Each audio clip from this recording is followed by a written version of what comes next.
அனைவருக்கும் வணக்கம். உங்கள் மேட்டூர் ஐயப்பன். பாருங்க, சிறப்பு மிக்க ஒரு அற்புதமான ஒரு தெருக்கூத்து கலைஞர் அப்படின்னு சொல்லலாம். இவருதான் சொல்ல போனா இப்ப ஒரு 45-50 ஆண்டுக்குள்ள தெருக்கூத்துல இவருதான் ஒரு தந்தை, ஒரு வாத்தியார் அப்படின்னு சொல்லலாம். ஏன்னா கேட்டா குறைஞ்சது இந்த தெருக்கூத்து கலை வந்த பிறகு ஆரம்ப காலங்களில் நிறைய கலைஞர்கள் இந்த தெருக்கூத்து வளர்த்தாங்க. சொல்ல போனா சினிமாவே இந்த தெருக்கூத்துல தான் போச்சு அப்படின்னு சொல்றாங்க. ஆனா இந்த 45 ஆண்டுகளுக்கு பிறகு தெருக்கூத்து நலிவடைஞ்சிருச்சு.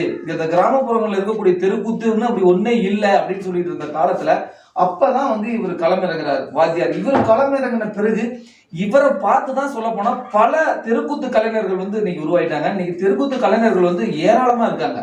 சொல்ல போனா இந்த அன்றைக்கு தெருக்கூத்துல சம்பளம் அப்படின்னு யாருக்குமே பெருசா கிடையாது. இன்னைக்கு தெருக்கூத்துல நிறைய அளவுக்கு சம்பளம் கொடுக்குறாங்க. அது மட்டும் அல்லாம இன்னைக்கு சொல்ல போனா என்னன்னு கேட்டீங்கன்னா, ஒரு பயங்கரமான அந்த ஆடல் பாடல் நிகழ்ச்சி ஈக்குவலா இந்த தெருக்கூத்தும் சரிசமமான நிலையில் நிற்கக்கூடிய ஒரு அற்புதமான ஒரு காட்சி தான். அதுக்கு காரணம் யாருன்னு கேட்டா நம்முடைய வாத்தியார் அப்படின்னு சொல்லக்கூடிய நம்ம இவர் தான் அந்த வாத்தியார் தான் நம்ம சொல்லலாம். இவர்கிட்ட தான் இன்னைக்கு சிறப்பான ஒரு நேர்காணலுக்காக நம்ம வந்திருக்கீங்க. இவர் நான் பார்க்கலாம். ஐயா வணக்கம். ஐயா வணக்கம். ஐயா உங்களை பத்தி நிறைய தகவல் சொல்லுங்க ஐயா. என் சொந்த பேர் மாதை, நல்லூர், அம்பேத்கர் நகர். நான் படித்தது எலிமெண்ட்ரி ஸ்கூல் நல்லூரில். 8வது வரைக்கும் படித்தேன். அப்புறம் 8ஆம் கிளாஸ் வரைக்கும் படிச்சுட்டு நின்றுட்டு நான் சரி அப்புறம் மாடு மேய்க்க போவேன். ஃபாரஸ்ட்டு மாடு மேய்ச்சிட்டு இருக்கும்போது அதே டைமில் வடநாட்டிலேருந்து கிராமிய கலை தெருக்கூத்து இதெல்லாம் நல்லா அவசானிகள் வந்தாங்க. டென்ட் போட்டு ஆண்டாங்க. அந்த நாடகத்தை பார்த்தோன்னே எனக்கு இந்த பாலராமாயணத்து மேலே ஒரு ஆர்வம் உண்டாயிடுச்சு. நாமளும் இப்படி ஆடினா என்ன அப்படின்ட்டு சரி ஃபாரஸ்ட்டு போவேன்.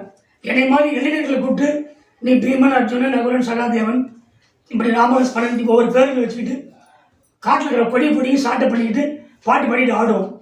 அதை பார்க்கும்போது எல்லாரும் மாது குரல் நல்லா இருக்குது, மாது நீ கூத்து நல்லா நாடகம் ஆடலாமா அப்படி எனக்கு ஒரு ஆர்வம் பிறந்துச்சு. சொன்ன உடனே ஏன் நம்ம ஆடக்கூடாது அப்படின்னு பார்க்கும்போது எனக்கு ஆர்வம் வந்துடுச்சு.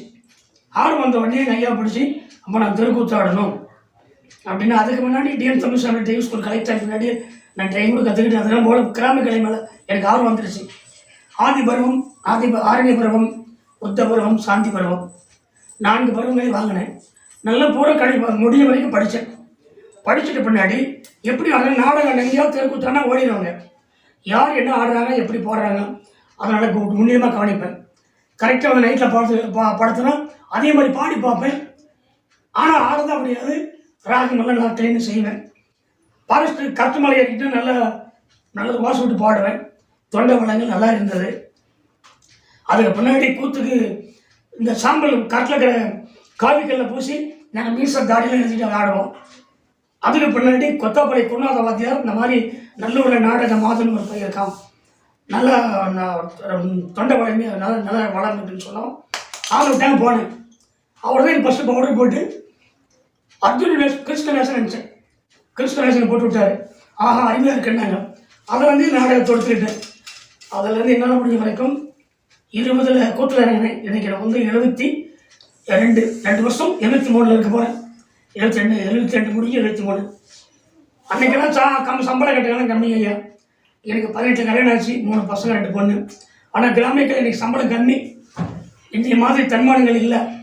அதையே என்ன முடிய வரைக்கும் குடும்பத்தை காப்பாற்றிட்டு வந்துட்டு இருந்தேன். அப்புறம் அதுக்கு பின்னாடி சம்பளம் வந்தது. எனக்கும் இப்போ வயசு ஆன உடனே இப்போ கொஞ்சம் நிறையா நாடக ஆடுங்கிற விற்பனை எனக்கு ஒவ்வொரு வசனங்களை பேச கருத்து. சிவாஜி கணேசனுடைய படத்தில் வீரபாண்டிய கட்டபொம்மன், கப்பலுடைய தமிழன் நிறைய படங்களுடைய வசனங்களை நல்லா கவனிப்பேன். கர்ணன் பார்ப்பேன். கர்ணனில் அவர் எப்படி வசனம் பேசுகிறார் அப்படி பேசி பார்ப்பேன். டைலாக்கில் என்னால் முடிஞ்ச வரைக்கும் அறிவேன். என்னால் முடிஞ்ச வரைக்கும் செய்வேன். தொண்டை வளங்களுக்கு குறையில்லை. எல்லாம் 4 கட்டிக்கு அட்டோசாமியும் நான் 4 கட்டி போடுவேன். 4 கட்டிக்கு நான் பாடினதே கிடையாது. இந்த 3 கட்டு 2.5 கட்டியெல்லாம் எனக்கு விட்டு வராது. 4 கட்டு தான் 4 கட்டு தான் அந்த மாதிரி பாடி கிராமத்துல பேர் வாங்கினேன். என்னன்னு கேட்டீங்களா, தெருக்கூத்து அப்படின்னு சொன்னோடனே இன்னைக்கு எல்லாருமே பாத்தீங்கன்னா வாத்தியார் வச்சுதான் நிறைய கத்துக்கிறாங்க. இப்ப என்னன்னு கேட்டீங்க சொல்ல போனா இப்ப அதுல தாளங்கள் நிறைய இருக்குது. ஆதி, அடவை, கும்மி சிந்து, நொண்டி சிந்து, விட இந்த மாதிரி நிறைய தாளம் இருக்கு. இது பாடுறது மட்டும் இல்லாம இது பாட்டும் பாடணும், ஆட்டம் ஆடணும். இது எப்படிங்க ஒரு ஈஸியா கத்துக்கிட்டீங்க? என்னை மாதிரி கலைஞர்கள் ஆடுறாங்களே தெருக்கூத்தாடி, இது என்ன நாடகம் போவாங்க, ஒற்றை நாடகமா? அந்த ஒற்றை நாடகத்துல என்ன பாடுறாங்க, அந்த பாட்டு என்ன தாளம் அடிக்கிறாங்க, ஓ இந்த பாட்டு பாடினா தான் இந்த தாளமா ஆதியா, படதாளமா, சம்பதாளமா, ரூபகமா, நொண்டி சுந்தா அப்படி இப்படி பார்த்து கற்றுக்கிறது. நான் யார்ட்டும் உட்காந்து கற்றுக்கிறது இல்லை, பார்த்துட்டு வருவேன். கரெக்டாக அந்த பாட்டு பண்ண எனக்கு மத்தம் அடிப்பார். எனக்கு வந்து மிருதங்க மாஸ்டர் வந்து கொங்குப்பட்டி கோபால், எனக்கு காலாயம் காலாயிட்டாரு, அருமையான ஆள் மிருதங்க மாஸ்டர். தீபட்டிப்பட்டி பொன்னுசாமி எங்கள் மாமா ஒரு நல்ல மிருதங்க மாஸ்டர், நல்லா இருப்பார். எனக்கு வந்து நேரம் ஐயா நான் நல்லா ஆடிக்கிட்டு இருக்கும்போது கொங்கனாபுரம் மியூசிக்கல் வீனஸ் வந்து எனக்கு கூப்பிட்டாங்க. இந்த மாதிரி நீ உட்காந்து பாடணும்னு.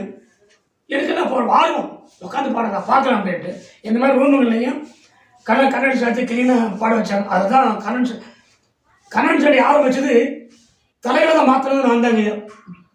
செட்டப்படி கர்ணன் சண்டியில் வந்து எந்த காரணத்தை கொண்டும் கிருஷ்ணன் வந்து கர்ணன் வந்து குந்தியை சந்திக்க கூட நான் சந்திக்க வச்சேன். எப்படி சந்திக்க வச்சேன்னா, இங்கே கொத்தாப்பாளையம் இங்கே சரணாபுரத்தை அந்த மூலக்கலைன்னு ஒரு ஊர், 4 ஊர் ஒன்று சேர்ற இடம். கிராமிய கலை தெருக்கூத்தில் வந்து மாதம் எல்லாம் ஆடுறான் அப்படின்னு.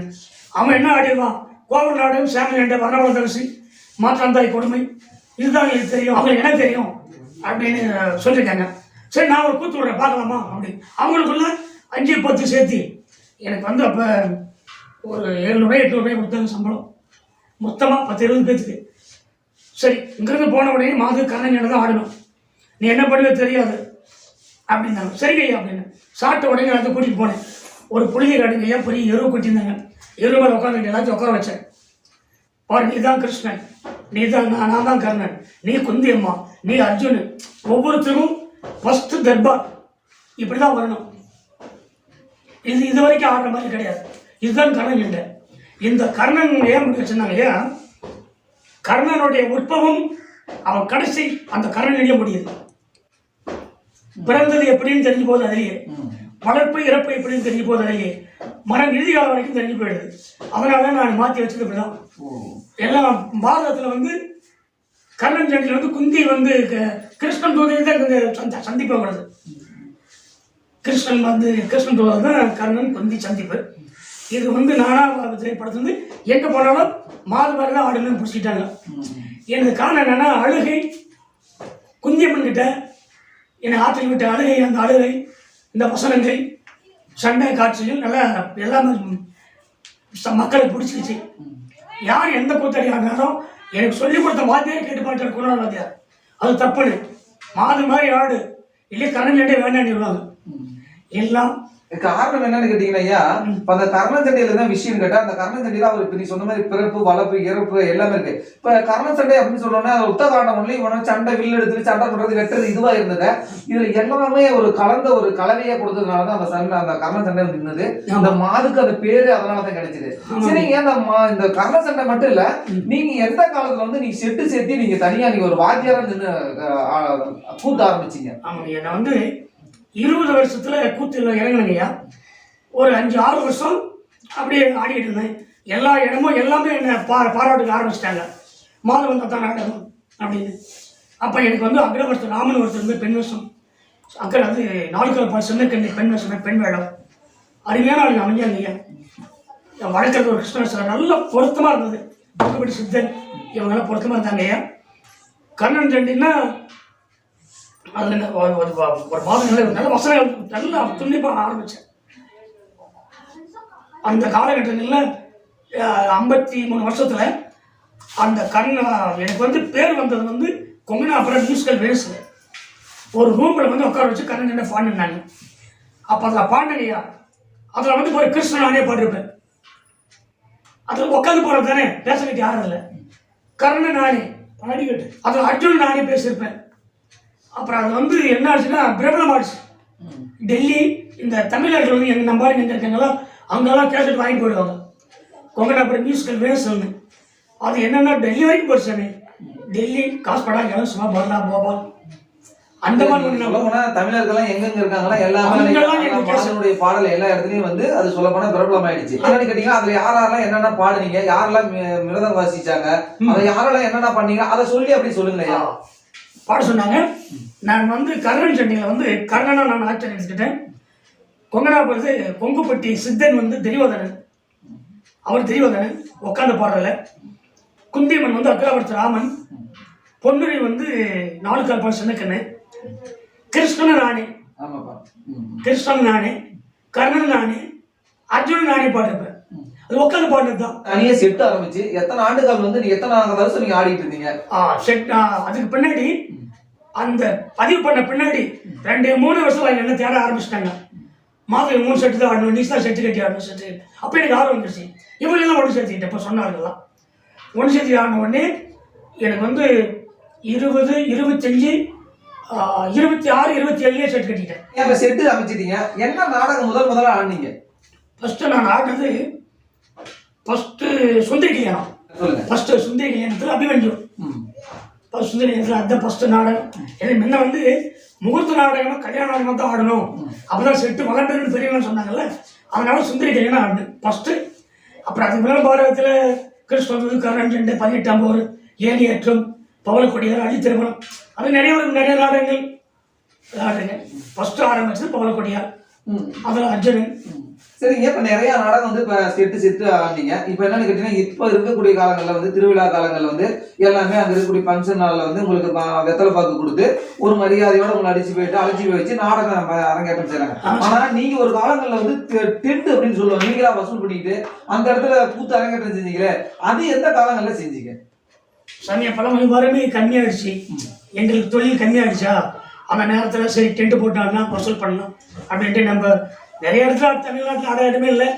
நம்ம குறைந்தூர், கோயந்தபாடி, செட்டிப்பட்டி, ஓஞ்சக்குறை, இந்த இடம் தமிழ்நாட்டில் திருச்செங்கோடு இந்த லைன்லாம் போடுவோம். டென்ட் போடுவோம். அப்போ டென்ட் போட்டு காசு கூட எவ்வளோ வசூல் பண்ணணும்னு தெரியல, எவ்வளோ டிக்கெட் போட்டோம்னு தெரியல, ஞாபகம் இல்லை. டென்ட் போட்டு ஊருக்கு ஆடுவோம். ஆடுனீங்க, அதான் நாங்களே கூட பார்த்துருக்கோங்க. டென்ட் போட்டு நிறைய டைம் ஆடினீங்க. இப்போ ரெண்டாவது டென்ட் போட்டு ஆட ஆரம்பிச்சிட்டீங்க. இப்போ டென்ட் போட்டு ஆடினது வந்து எவ்வளோ நாள் பிறகு வந்து நீங்க உங்களுடைய செட்டை ஏன் கழிச்சிங்க? எதுக்கு பிறகு செட்டு வந்தது? ஐயா வந்து 15 வந்து நான் கோத்து 25, 27 வருஷத்துல ஆரம்பிச்சு ஏன் விட்டுட்டேன் அப்படின்னா, இப்போ எனக்கு வயசாச்சுங்கய்யா, 73 வருஷம் இன்னைக்கு. நாம் வந்து இந்த நேரத்தில் ஒரு ஆளை வர சொல்கிறோம், சந்தர்ப்ப சூழ்நிலை மாறமாட்டாங்க, வெற்றிலை பார்க்க வாங்குறாங்க, எந்த ஒருத்தர் நியாயம் கேட்பாங்க, பதில் சொல்லணும். அது சில பேர் நியாயமாக கேட்ட பரவாயில்ல, கூத்து வாங்கி ஒரு தவறுகள் நின்று போயிட்டா எத்தனை மோசமான வார்த்தைகள் வரும். நம்மளுடைய ஏஜி வயசு இருந்துச்சு, அன்னைக்கு ஒரு ஆள் விளையாடா கூட அந்த வேஸ்ட்டை நானே கட்டி ஆடுற தைரியம் இருந்துச்சு. ஆல் ரைட் வாங்கிருந்தாங்க, 3 மாதம் வெளியே வந்தாலும் ஆல் ரைட்னே ஆடுறாங்க. அன்னைக்கு காலகட்டங்களில் ஏஜி குறைஞ்சி வயசான பின்னாடி ஏமாவது 2 வருஷம் கட்டலாமாங்கிற வார்த்தை வரக்கூடாது. ஆமா, அது உண்மையான விஷயம். சரிங்க, இப்ப அடுத்த கட்டமா என்ன கேள்வி கேட்டீங்கன்னா, இப்ப நம்ம ராஜேந்திர ரெட்டியார்னு சொல்றோம் இல்லைங்களா? இப்ப ரெட்டியாருக்கு உங்களுக்கு தான் மேட்ச் பண்றாங்க. எப்படின்னு கேட்டா பெரியமாது அந்த ரெட்டியார் அப்படின்னு சொல்றாங்க. உங்க 2 பேருக்கு எப்படி ஒரு உறவு கிடைச்சு அது எப்படி நட்பு சொல்றீங்க? நான் நல்லா ஸ்டெண்ட் கிட்ட ஆடிக்கிட்டு இருக்கும்போது சந்தையில் டென்ட் போட்டுருக்கோம். எங்கே கார் வலிசனு சந்தையில் ஐயா என்னை வந்து டென்ட்டுக்கு எனக்கு வந்து 3000 கொடுப்பாங்க. ஒரு நைட்டு 2 மூத்த ஆடுங்க ஐயா டென்ட்டு, அவங்க வசூல் பண்ணிடுவாங்க. டிக்கெட்லாம் பயங்கரமான கும்பல் வரும். சாயங்காலம் நைட்டு 7 மணிக்கு ஆரம்பிச்சோன்னா, சாயங்காலம் 7 மணிக்கு ஆரம்பிச்சா 1 மணிக்கு கொடுத்து விட்ருவோம், 1 மணிக்கு ஆரம்பிச்சா 6 மணிக்கு கொடுத்து விட்ருவோம். 2 தடவை டிக்கெட் வசூல் பண்ணுவாங்க. அப்படி முடிஞ்சு வந்துடுவார் சந்தையில். அப்போ தான் நான் டென்ட் போட்டு அடிக்கும் போது ராஜேந்திரன் ரெட்டியார் வந்து பொம்மை செட்டில் கிடையாது, இப்போ பொம்மை ஆட்டத்தில் என்னையும் வந்து டென்ட்டை தூக்கிட்டு போய் பார்த்தாரு. அப்புறமா நானும் ரெட்டியாரை பார்த்தேன். அப்புறம் அவர் வந்து பொம்மை சாட்டில் பார்த்தேன், ஸ்டோன் நல்லா இருந்தது. அப்புறம் நைஸாக என்கிட்ட வரது கஷ்டப்பட்டு தான் வந்தார், இன்றைக்கி அவரும் வாங்கியாரு. அப்புறம் அவரை சேர்த்துக்கிட்டேன், நல்லா இருந்தது. எனக்கும் ராஜேந்திரனுக்கும் நல்லா பொருத்தும். குந்தியம்மாள் ஆக்டரில் பிரபலமாக செய்வார். எனக்கு ஃபஸ்ட்டு குந்தியம்மன் ஆக்டர் கர்ணன் சண்டையில் அக்ரம் ராமன், அவருக்கு அடுத்தது ராஜேந்திரன். இப்போ சீவாடியிலேருந்து ஈஸ்வரன் நல்லா செய்வான். இப்போ எங்களுடைய வயசில் ஈஸ்வரன் என்னுடைய ஏஜ் இருக்கிறான். இவங்க எல்லாம் அப்புறம் அது நான் நாடகம் தான் கொஞ்சம் இளமை குறைஞ்ச உடனே நமக்கு வந்து 12 நம்ம பேரும்புகளோடு இருந்துக்கணும். இப்போ கூட ஐயா சும்மா வந்து காசு தரங்கிறாங்க, வேஷம் போட்டு பேருக்கு எடுத்துக்கூடாது. கண்டிப்பா. சரிங்க, நீங்க வந்து தெருக்கூத்துல வந்து இப்ப சொல்ல போனா நிறைய கலைஞர் கூட ஆடி இருக்கீங்க. நிறைய பேர் சொல்ல போனா தெருக்கூத்தூருடைய தந்தைன்னே சொல்லலாம்னு சொல்லிட்டேன். 40 ஆண்டுகளுக்கு பிறகு நீங்க தான் என்ன பொறுத்தல நான் சொல்றேன், எனக்கு தெரிஞ்ச அளவில் உங்களை பார்த்து தான் நிறைய பேர் கத்துக்கிட்டாங்களே தவிர வேற யாரையும் சொல்ல முடியாது. இன்னொன்னு, நான் நாடகம் பவுடர் போட்டு எழுதின உடனே அம்பாளை வேண்டுவேன், சாமி ஒரு 1/2 மணி நேரம் போடுவேன். இன்னைக்கு எல்லா கிராமிய தெருக்கூத்தடிகளும் அதான் போடுறாங்க. இந்த சாய்மேல் நான் பாடினதை பார்த்துட்டு எத்தனையோ சாமிகளுக்கு வந்து மெல்ல வந்து ஆடுவாங்க. இப்ப தெருக்கூத்து கலை அப்படிங்கிறது வந்து இது ஒரு மகாபாரதத்துல வர்றது, ரெண்டாவது ராமாயணம், இந்த மாதிரி ஒரு இத்திகாசங்கள்ல வரக்கூடிய ஒரு விஷயம். இதுல தெருக்கூத்து கலைஞர்கள் செய்யக்கூடிய ஒரு மிகப்பெரிய ஒரு தவறு, அது எனக்கு தெரிஞ்ச விஷயத்தை சொல்றேன். அது என்னன்னு கேட்டீங்கன்னா, இப்போ ஒரு ஆன்மீக சம்பந்தமான ஒரு விஷயத்துல இறங்கும் போது நீங்க ஒரு கிருஷ்ணனா வேஷம் போறீங்க. நீங்க போன இடத்துல நல்லா நிறைய நம்ம வந்து கறிக்குழம்பு சாப்பிட்டுருங்க, வெளியே வந்த உடனே நம்ம கிருஷ்ணனா நம்ம வேஷம் கட்டி ஆடுங்க. அடுத்த விஷயம் என்னன்னு கேட்டீங்கன்னா, வேற இடத்துக்கு போறங்க, ஏதோ இந்த மாதிரி ஏதோ ஒரு பண்ணிட்டு நம்ம அந்த இடத்துல வந்து தண்ணி அடிச்சுட்டு தவறான ஏதோ ஒரு பண்ணிட்டு ஆடுங்க. இப்ப இது என்ன கேள்வி கேட்க வரணும்னு கேட்டீங்கன்னா, இந்த மாதிரி செய்யறதுனால தெருக்கூத்து கலைஞர்களுடைய வாழ்க்கை வந்து நலிவடைஞ்சிருது அப்படிங்கிறாங்க. அது உண்மையா? நான் அதை சொல்லதான் முற்பட்டேன். கரெக்டா நீங்க சொல்லிட்டீங்க. ஐயா வந்து என்ன கிராமிய கலை பண்பாட்டு துறையில ஐயா என்ன வர சொன்னார், போயிருந்தீங்க. எங்களுக்கெல்லாம் விருது கொடுக்குறாரு கோமானந்தன் ஐயா, கடவுள் சாமி அவர். அப்புறம் வர சொன்னார், மாத வர சொல்லு அப்படின்னாரு. போய் நின்று உள்ள ஏஜி ரூம் பண்ண உள்ள போகிறது அச்சனைப்பட்டுட்டேன். வான்னாரு. உட்காருனாரு. உட்காந்து நின்னேன். முன்ன உட்காந்துருக்கு. அவர் பெரிய பார்த்தா கடவுள் மாதிரி ஐயப்பன் மாதிரி அழகு. அப்புறமேட்டு மதியம் ஒன்று கேட்க சொன்னேன், சாமி சொல்றீங்க ஐயான்னாரு. சாமி சொல்லுங்க சாமி, பாரதம் ராமாயணங்கிறது தெரியுதுங்க ஐயா, தமிழ்நாட்டில் பேரும் புகழும் இருந்தாலும் அர்ஜுனன் தேவைப்பட்டோம். இந்த அர்ஜுனன் தேவைப்பட்டதுல அவர் கேட்கிறாரு என்ன, ரம்பை ஊர்வசி மேனகத்தில் உதவி ரத்தனி வார்த்தனி காதல் முதலில் 7 பெண்கள் நாட்டியாடுறாங்க. எல்லா பெண்களுக்கும் ட்ரைனிங் கொடுக்குறாங்க அர்ஜுனன், எல்லாமே வாங்கிக்கிறாங்க. ஊர்வசி மட்டும் வாங்குறதில்ல. அப்புறமா அவர் நித்திரை ஒரு நாள் அங்கே இருக்கும்போது தவறான முறையில் அந்த அம்மா அங்கே அவரை அணுக போகுது. கெட்ட சுபாவத்தில் அவர் இணங்குறதில்ல. அப்படி எப்படி போகணும்? ஊர்வசி தானே போகணும். அப்படி கேட்குறாருங்க, ஊர்வசி தானே போகணும். நம்ம தேவனோட சுவாமி இல்லையா, தேவக்கண்ணி இல்லையா? நீங்களும் ஜட்டியோட போனால் என்ன நியாயம்? அந்த சாமி சொல்லாதீங்கப்பா, நான் சொன்னேன் எனக்கு கெட்ட பேர். அவர் கேட்குறாருங்க, நீங்கள் சொல்றது கரெக்டு.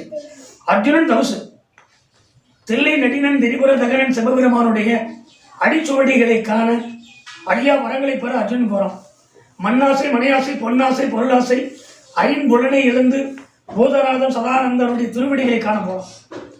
அவன் ஒரு மணி தான் போகிறவன்.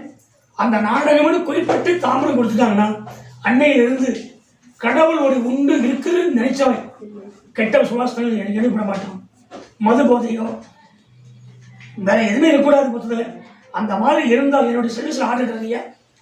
நிறைய நாடு என்னோட தவச நாடகத்தில் ஒரு குறைஞ்சிட்டு ஒரு 600-700 நாடகம் கூட அதுக்கு மேலே கூட சொல்ல முடியாது. தவச நாடு விரும்புவீங்க. அந்த மாதிரி எந்த நாடகத்தை கொண்டும் 12 மணி ஆறாலும் இறங்க மாட்டேன் கருடனை பார்க்காம. அந்த அளவுக்கு எனக்கு ஆண்டவன் இருந்தால் அருள் புரிஞ்சோம். இத்திகாசங்கள் வந்து மகாபாரதம் சொல்றாங்க. இதுல வந்து என்னன்னு கேட்டீங்கன்னா, அர்ஜுன் வந்து தபசுக்கு போற இடத்துல மட்டும் கருடன் எதிர்பார்க்கறாங்க. அது எப்படி இது ஐதீகத்துல உண்மையான ஒரு விஷயமா? சட்டப்படி கிருஷ்ணன் அர்ஜுனன் வந்து தபசுக்கு போற காரணம் என்ன, கிருஷ்ணனுக்கு தான் போறாரு. அவர் வந்து முனிவர் சொல்றாரு, மண்ணாசை மனையாசை பொன்னாசை பொருளாசை ஐம்புலனை இழந்து அருணகிரி நாதனை தியானம் என்று போறவன் தான் சிவனை பார்க்க முடியும். அப்படி சென்று பாஸ்பதாஸ்திரங்களை பெற்றால் யாரை வேண்டுமானாலும் வெல்லலாம். எத்தனை கோடி எக்ரோடி இருந்தாலும் வெல்லலாம். அந்த சிவனுடைய கலையார் அப்படிப்பட்டவன் தான் போக முடியுங்கிறாரு ரோமர்சியா. அதை கேட்ட உடனே பாண்டவர் ஐவரும் யாரு போறதுன்னு தெரியாம முடிப்பாங்க. அப்பதான் கிருஷ்ணன் கூப்பிடுறாங்க, சுவாமி கூப்பிடுறாங்க. ஐயா நாங்கள் யாரு போறது? சாமி நீங்களே சொல்லுங்க. எதிராளியை வெல்ல வேண்டுமானால் நாடு நகர நவனிய செங்கோலை பறித்து சூதுனால் பகடையாடி 12 ஆண்டு காலம் ஆணை ஓட்டிய பகைவரை வெல்ல வேண்டுமானால் முனிவர் சொன்ன மாதிரி சிவனுடைய பாசனாசனம் பெறணும். நீங்க யாரும் போயிட்டு வாங்க. ஐயா நீங்க சொல்லு சுவாமி என்பதுமாதிரி போதனாகும். நீங்க இல்லாட்டி நான் இல்லை. எந்த இடத்துல எங்களுக்கு தெரிய முடியும். நீ போ நான் போன்னா எங்களை வருத்தப்படுவீங்க. நீங்களே முடிவெடுங்கிறாரு. அப்ப தர்மராஜன் நான் போறேங்கிறாரு. நீ போகுவாய், வருகின்ற வழியில் அதை தர்மமாக கொடியில் கொடுத்துடுவார். ஒன்றால முடியாது. பீம நான் சென்று வர்றேங்கிறான். அதுக்கு அவன் தடை சொல்லிடுறாரு. ஐயா நீ வாங்க, சிவனி பாடல் விளையாட்டு சரியா சாதாரண சிவனுடைய கூந்தலில் ஆயிரக்கணக்கான தவமுடிகள் தபல் செய்யறாங்க. சிவனை பார்க்க முடியல. உன்னால பார்க்க முடியலன்னா மின்பவம் போகாம பார்க்க முடியாது. எல்லாம் தடுத்துறாரு.